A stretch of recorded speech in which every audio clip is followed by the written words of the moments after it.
القرآن پښتو ژباړه، تفسیر او زده کړه. سید ګران اغا کتابتون یې وړاندې کوي. بسم الله الرحمن الرحیم.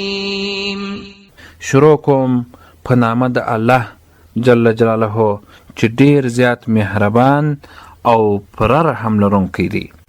أولئك ما كان لهم أن يدخلوها إلا خائفين. دغه کسان نه دي لایق دوی ته دا چې ننوځي دغه مسجدونو ته مګر ویرونکي، یعنی له مؤمنانو څخه. لهم في الدنيا خزي ولهم في الآخرة عذاب عظيم. دوی ته په دنیا کې ذلت دی او ستا دوی ته په آخرت کې عذاب ډیر لوی د کفر، یعنی د کفر او ظلم په سبب. فأينما تولوا فثم وجه الله. او خاص الله لره دی مشرق او مغرب، نو هر لوري ته چې مخ وګرځوي نو همدغه لوري ته د الله مخ یا قبله ده.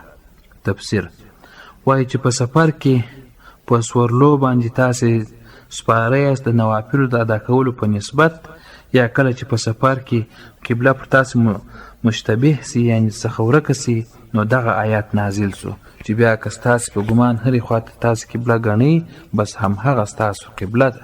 ان الله واسع علیم.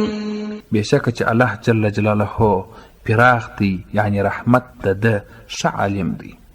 وقالوا اتخذ الله ولدا سبحانه بل له ما في السماوات والأرض كل له قانتون.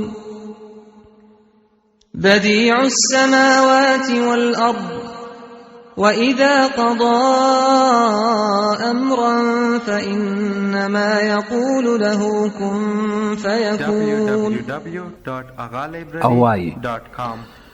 یعنی کفار، یهودان او نصرانیان داسې چې نیولې دي الله جل جلاله زوی، پاکي د ده لره له زوی څخه، بلکې د لره هر هغه شیان چې په اسمانونو او ځمکه کې دي ټول د لره حکم منونکي دي.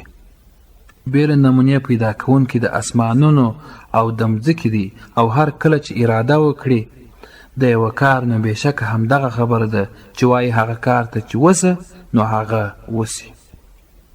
تفسیر یهودانو عزیر علیه السلام ته او نصرانیانو عیسی علیه السلام ته د الله تعالی جل جلاله زوی ویل. الله تعالی فرمایي چې د ده ذات، یعنی الله جل جلاله، د ټولو هسې خبرو څخه پاک او منزه دی، بلکې ټول موجودات بیخي د ده مملوک او مخلوق او مطیع دي، نو دی اولاد ته هیڅ ضرورت نه لري. وقال الذين لا يعلمون لولا يكلمنا الله أو تأتينا آية. او وایي هغه کسان چې دوی نه پوهیږي، یعنی یا ځان نه پوهوي، ولې خبرې نه کوي له موږ سره الله جل جلاله، ولې نه راځي موږ ته یوه نښه. كذلك قال الذين من قبلهم مثل قولهم تشابهت قلوبهم قد بينا الآيات لقوم يوقنون.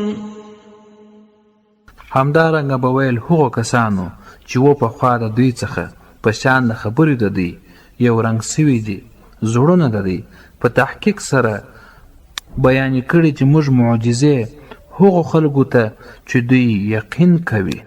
د قرآن کریم د پښتو ژباړې، تفسیر او زده کړې لپاره زموږ چینل سبسکرایب کړئ او څنګ ته یې د زنګ پر سویچ باندې کلیک وکړئ.